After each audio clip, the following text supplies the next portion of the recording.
Hello दोस्तों, क्या आप जानते हैं कि सिंपल कुकिंग मेथड में चेंजेस आपकी हेल्थ में ज़मीन आसमान का फ़र्क कर सकते हैं। किसी भी नॉन वेजिटेरियन फूड आइटम को फ्राई करने और स्टीम करने में ज़मीन आसमान का फ़र्क होता है और उसका हेल्थ पर इफेक्ट में बहुत सिग्निफिकेंट डिफरेंस आप नोटिस कर सकते हैं अलग अलग बीमारियों के संदर्भ में। आज हम बात करने का प्रयास करेंगे कि किसी भी नॉन वेजिटेरियन फूड आइटम को स्टीम करना सबसे अच्छा तरीका क्यों माना जाता है और स्टीम करने के हिसाब से क्या क्या चीज़ों का आपको ध्यान रखने का ज़रूरत है। आज इस बारे में बात करेंगे। स्टीमिंग करने से क्या फ़ायदे होते हैं नॉन वेजिटेरियन फूड आइटम्स का, आज हम इस पर डिस्कशन करेंगे। टॉपिक पर जाने से पहले जो लोग हमारे चैनल पर नए हैं उन्हें रिक्वेस्ट करूंगा कि चैनल को सब्सक्राइब करें। हमारे चैनल का पर्पज़ है हेल्थ एजुकेशन के द्वारा आपको हेल्दी बनाना और इस मिशन में आप हमारे सहभागी बन सकते हैं। चैनल को सब्सक्राइब करके, वीडियोज़ को लाइक करके, कंटेंट्स को शेयर करके। टॉपिक के दौरान कुछ इंटरेस्टिंग साइंटिफिक फैक्ट्स, कुछ प्रैक्टिकल यूटिलिटी की बातें, कुछ साइंटिफिक फैक्ट्स और स्टडीज़, हमारे ओपीडी की कुछ स्टोरीज और हमारा फाइनल वर्डिक्ट भी आपको बताऊंगा, इसलिए बने रहिए हमारे साथ एंड तक। चलिए शुरू करते हैं हमारे साथ ये कस पर। आपके घर पर नॉन वेजिटेरियन फूड आइटम्स में क्या कुकिंग का मेथड यूज़ किया जाता है? क्या उन्हें कभी स्टीम किया जाता है या हमेशा आप डीप फ्राइड प्रोडक्ट्स को ही लेना पसंद करते हैं? कमेंट सेक्शन में लिखकर हमें बताएं। नॉन वेजिटेरियन फूड आइटम्स को स्टीम करना सबसे जेंटल पकाने का तरीका हो सकता है, क्योंकि ये मॉइस्ट हीट का प्रयोग करता है और उसमें सिर्फ 100 डिग्री सेंटीग्रेड पे आप खाने को हीट करते हैं। ज़्यादातर बाकी जो कुकिंग के मेथड्स होते हैं उसमें ज़्यादा हाई टेम्परेचर पे नॉन वेजिटेरियन फूड आइटम्स को पकाया जाता है, जिसकी वजह से हेट्रोसाइक्लिक अमीन्स यानी HCAs और पॉलीसाइक्लिक एरोमेटिक हाइड्रोकार्बन्स यानी PAH ये ज़्यादा बनते हैं। यानी कि ग्रिलिंग, रोस्टिंग और फ्राई करने से नॉन वेजिटेरियन फूड आइटम्स में ज़्यादा HCA और ज़्यादा PH बनते हैं, जो कि बॉडी में अलग अलग तरह की बीमारियां, खासकर कैंसर करवा सकते हैं। स्टीमिंग करने में टेम्परेचर कंपेरेटिवली कम यूज होता है, इसलिए ये हार्मफुल कंपाउंड ज़्यादा नहीं बनते हैं, जिसकी वजह से कैंसर रिस्क कम होता है। इस संदर्भ में कैंसर लेटर्स में 2002 में एक आर्टिकल पब्लिश हुआ था, जिसमें बताया गया था कि अगर 150 डिग्री टेम्परेचर पे किसी चीज़ को आप ड्राई हीट करते हो नॉन वेज फूड आइटम्स को, तो कैंसर का रिस्क ज़्यादा बनता है, HCA ज़्यादा बनते हैं। स्टीमिंग करने में ये HCAs नहीं बनते हैं, ये साइंटिफिकली प्रूव किया गया था। इसके अलावा स्टीम जब आप चीज़ों को करते हैं तो हीट जो है वो पानी के थ्रू ट्रांसफर होता है, जिसकी वजह से आपके फैट्स जो होते हैं नॉनवेज फूड आइटम में वो ऑक्सीडाइज नहीं होते। जब यही हीट ऑयल के थ्रू ट्रांसफर होता है तो सारे फैट्स जो है वो ऑक्सीडाइज हो जाते हैं और ये ऑक्सीडाइज एनिमल फैट्स बॉडी में जाके एल्डिहाइड्स बनाते हैं, लिपिड पेरोक्साइड्स बनाते हैं, जिसकी वजह से एथेरोस्क्लेरोसिस यानी कोलेस्ट्रॉल डिपॉजिट होने के चांसेस बढ़ जाते हैं, हार्ट अटैक और लकवे का रिस्क बढ़ जाता है। इस संदर्भ में फूड केमिस्ट्री में 2019 में एक आर्टिकल पब्लिश हुआ था, जहां पे बताया गया था कि लिपिड ऑक्सीडेशन सबसे कम स्टीमिंग में होता है एज कंपेयर टू फ्राइंग और रोस्टिंग में जो होता है, तो लिपिड पेरोक्सीडेशन भी कंपेरेटिवली स्टीमिंग में कम होता है। इसके अलावा जब आप किसी फूड आइटम को अगर स्टीमिंग करते हैं यानी भाप में अगर उसको पकाते हैं, तो वो ओमेगा 3 फैटी एसिड जो कि बॉडी का कई तरह से फायदा करता है, आपके कोलेस्ट्रॉल को कम करता है, ट्राइग्लिसराइड्स को कम करता है, आपकी बॉडी के इन्फ्लेमेशन को कम करता है, वो भी बेटर प्रिजर्व होता है, खासकर फिश जैसे आइटम्स में। जब हम उसी चीज़ को फ्राई करते हैं या रोस्ट करते हैं तो ये सारी चीज़ें क्योंकि टेम्परेचर सेंसिटिव होती है, डिस्ट्रॉय हो जाती हैं और स्टीमिंग में ये कंपेरेटिवली ज़्यादा प्रिजर्व होती है। इस मामले में 2006 में एक आर्टिकल पब्लिश हुआ था, जहां पे बताया गया था कि स्टीम किए हुए फिश में ओमेगा 3 फैटी एसिड का कंटेंट 85 to 90% तक प्रिजर्व रहता है और फ्राई करने में ये कंटेंट 50% से भी कम हो जाता है। तो जमीन आसमान का फर्क होता है ओमेगा 3 फैटी एसिड के कंटेंट में।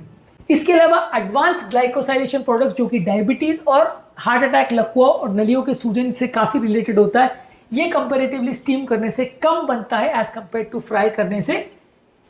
इसके अलावा अगर आप फूड प्रोडक्ट को या प्रोटीन को स्टीम करते हैं तो उसकी प्रोटीन की डाइजेस्टिबिलिटी बेटर होती है, उसको बॉडी को पाचन करना या पचाना ज्यादा आसान होता है एज कंपेयर टू फ्राइंग या डीप हीटिंग करने से।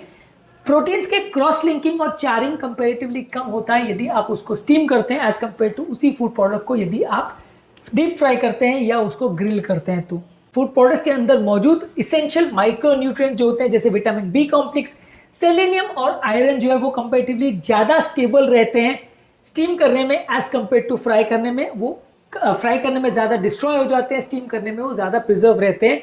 1998 में एक आर्टिकल पब्लिश हुआ था, जिसमें बताया गया था कि स्टीमिंग करने से बी ग्रुप के विटामिन 90% तक प्रिजर्व रहते हैं, बॉईल करने से वो 60% तक ही प्रिजर्व रह पाते हैं और डीप फ्राई करने से और कम हो जाते हैं।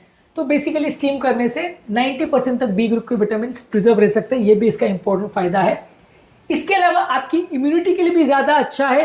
क्योंकि यदि आप किसी चीज़ को स्टीम करते हैं तो वो उसके हार्मफुल पैथोजेंस को जैसे सैल्मोनेला और कंपाइलोबैक्टर को ज़्यादा अच्छी तरह से डिस्ट्रॉय करता है विदाउट न्यूट्रिएंट लॉस, जिसकी वजह से बॉडी में इन्फेक्शन होने का चांस भी कम रहता है जब आप नॉनवेज फूड आइटम्स को स्टीम करते हैं।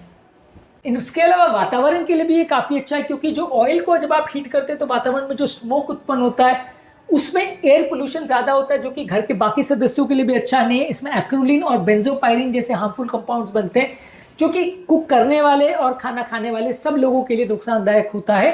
तो यदि किसी फूड प्रोडक्ट को आप स्टीम कर रहे हैं तो ये टॉक्सिक कंपाउंड जो घर पे बनते हैं फ्राइंग करने के दौरान, वो बनना कंपेरेटिवली कम हो जाता है और घर के लोगों की हेल्थ कम खराब होती है एज कम्पेयर टू सेम चीज़ों को यदि आप स्टीम करने के बदले आप तल के या डीप फ्राई करके बनाते हो तो ज़्यादा नुकसान होता है। तो ओवरऑल हम ये समझ सकते हैं कि किसी भी चीज़ को अगर आप स्टीम करते हो तो माइक्रोन्यूट्रिएंट ज़्यादा अच्छे रहेंगे, हार्मफुल प्रोडक्ट कंपेरेटिवली कम बनेंगे, पोल्यूशन कंपेरेटिवली कम होगा, डाइजेशन उसका ज़्यादा अच्छा होगा। स्टीम करने से कई तरह के आपको फ़ायदे मिल सकते हैं। इसके अलावा यदि आप मीट को स्टीम करते हैं तो उसका टेक्सचर और उसका जूसीनेस भी ज़्यादा रिटेन रहता है, उसका वाटर बाइंडिंग कैपेसिटी ज़्यादा रिटेन रहता है, तो भूख शांत भी ज़्यादा अच्छी होती है। छोटी मात्रा में खाने से भी आपकी भूख शांत होगी यदि आप फूड प्रोडक्ट को स्टीम करोगे as compare to deep fry किया हुआ मीट लोगे तो वो ज़्यादा खाया जाएगा, आपकी भूख शांत नहीं होगी। तो आप स्टीम किया हुआ मीट लोगे और डीप फ्राई किया हुआ मीट लोगे तो आपका ज़्यादा खाना डीप फ्राई किया हुआ मीट में ज़्यादा होने के चांसेस है एज कम्पेयर टू स्टीम किए हुए मीट, क्योंकि पेट जल्दी भरेगा। इसके अलावा यदि आप स्टीम किया हुआ मीट लेते हैं तो आपके पेट के नेचुरल माइक्रोबियल फ्लोरा के लिए भी अच्छा है और बहुत सारी बीमारियों से बचाने में ये भी मदद करता है, क्योंकि जो एडवांस ग्लाइकोसाइलेशन प्रोडक्ट्स बनते हैं डीप फ्राई करने के दौरान या किसी चीज़ को जब आप ग्रिल करते हैं तो वो आपके पेट के बैक्टीरिया को डिस्ट्रॉय करते हैं और ये स्टीम करने में नहीं बनते। तो पेट के बैक्टीरिया के लिए भी ज़्यादा हेल्दी है कि आप मीट को स्टीम करके खाएं, ना कि डीप फ्राई करके। इसके अलावा कई ऑब्जर्वेशनल स्टडीज़ ने शो किया है कि जो कम्युनिटीज़ में मीट को स्टीम करके खाने का ज़्यादा ट्रेंड है वहाँ कैंसर और कार्डियोवैस्कुलर प्रॉब्लम्स होने का चांस कंपेरेटिवली कम देखा गया है एज कम्पेयर टू वो कम्युनिटीज़ जहाँ पे मीट को ज़्यादातर तल के या ग्रिल करके खाने का ज़्यादा ट्रेंड है। तो ओवरऑल कम्युनिटीज़ में भी अगर ये सारे लोग फॉलो करते हैं और मीट को स्टीम करके ही खाते हैं तो ओवरऑल पूरी कम्युनिटी में ही कैंसर और जो हार्ट अटैक या लकवे जैसी बीमारियाँ उनके होने का चांस कम हो जाएगा। तो हमारा इस मामले में फाइनल वर्डिक्ट ये है कि यदि आप मीट को स्टीम करते हैं तो उसके ओमेगा 3 फैटी एसिड्स, उसके विटामिन बी ग्रुप के विटामिन ज़्यादा प्रिजर्व रहते हैं। हार्ट अटैक, लकवा, कोलेस्ट्रॉल वाले पेशेंट, डायबिटीज़ वाले पेशेंट्स के लिए वो ज़्यादा अच्छा है। इसमें ऑयल का ऑक्सीडेशन नहीं होता, एक्स्ट्रा कैलोरीज नहीं होती। पेट के लिए भी अच्छा है क्योंकि एसिडिटी और पेट का इरिटेशन ज़्यादा नहीं होता। इसके अलावा ज़्यादा स्मोक नहीं होगा, किचन में ज़्यादा स्मेल नहीं होगा, कोई बर्न रेसिड्यूज नहीं होंगे। तो कई तरह के फ़ायदे आपको मिलते हैं यदि आप मीट को स्टीम करके खाते हो as compare to deep fry करके। इस मामले में हमारा फाइनल वर्डिक्ट ये है कि जहाँ तक पॉसिबल हो आप अगर मीट को स्टीम करके ही हमेशा खाएं तो ज़्यादा अच्छा है, आपके लिए भी और आपके परिवार वालों के लिए भी। उम्मीद करूँगा कि आज के टॉपिक में कुछ नई बातें जानने को मिली होगी और क्या अब आपका घर में मीट पकाने का तरीका चेंज होगा, हमें ज़रूर इस बारे में बताएं। टॉपिक एंड करने से पहले जो लोग हमारे चैनल पर नए हैं उन्हें रिक्वेस्ट करूँगा कि चैनल को सब्सक्राइब करें। हमारे चैनल का पर्पज़ लोगों को हेल्दी बनाने का है, प्लस कमेंट्स करते रहिए क्योंकि आपके कमेंट्स हमें जानने में मदद करते हैं कि आपको हमारा कंटेंट कैसा लग रहा है। प्लस हमारे मोटिवेशन और इंस्पिरेशन का भी काम करते हैं। इसके वीडियोस को देखते रहिए, शेयर करते रहिए और हेल्थ के सफ़र में हमारे साथ आगे बढ़ते रहिए।